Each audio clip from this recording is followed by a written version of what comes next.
Ano nga ba ang Facebook Content Monetization Policy? Isa sa mga kriteriya ni Facebook para maging eligible ay dapat naka-check itong you follow Facebook Content Monetization sa ating dashboard. At isa rin sa mga requirements ni Facebook para ma-monetize is to create original content. Pero alam nyo ba na hindi lahat ng original content ay pwede na ma-monetize? Dahil yan sa tinatawag na prohibited formats ng content monetization policy ni Facebook. Ito yung mga hindi allow o mga bawal sa paggawa ng isang video.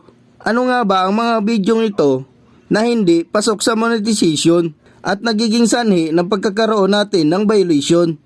Bago tayo magpatuloy mga idol, kung bago ka pa lang sa aking channel, ay paki-like and subscribe naman mga idol at pahit na rin ang notification bell para lagi kayong updated sa tuwing may bago akong video na ina-upload.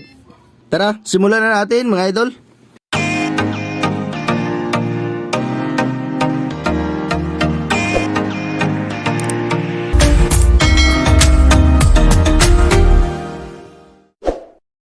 Para ma-monetize, kailangan nating malaman itong mga prohibited formats na ito para hindi na masayang ang oras at pagod natin sa paggawa ng maling content o video.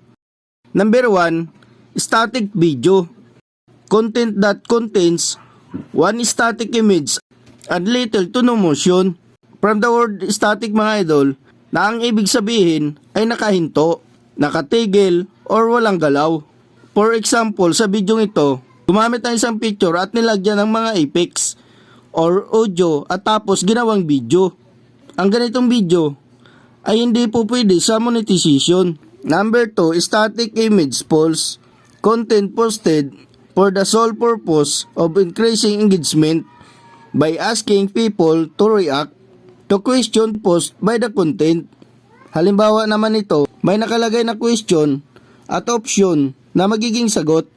Ang purpose nito ay para mapataas ang ating engagement. Ina-attract mo ang viewers na mag-like, heart, or ini-react sa post mo.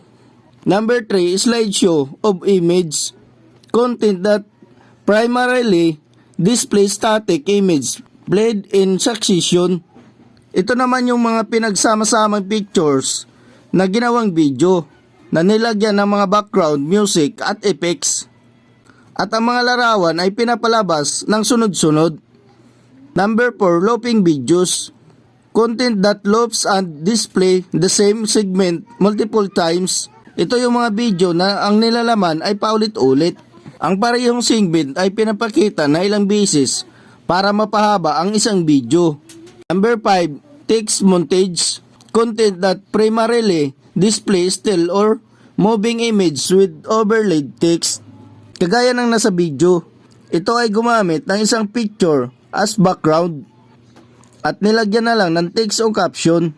Okay lang panlagyan ng caption or text ang content kung ito ay totoong video. Yung talagang may mga action or may mga taong gumagalaw. Pero bawal po kung ang ginamit mo ay picture kahit lagyan mo siya ng effects. Para sabihin gumagalaw ang picture at nilalagyan mo pa ng text o caption, bawal po yun. At ang panghuli, embedded ads.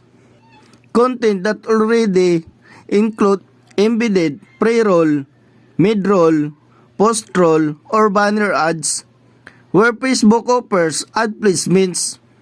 For example, a video that includes manually inserted mid-rolls ads is ineligible for in-stream ads.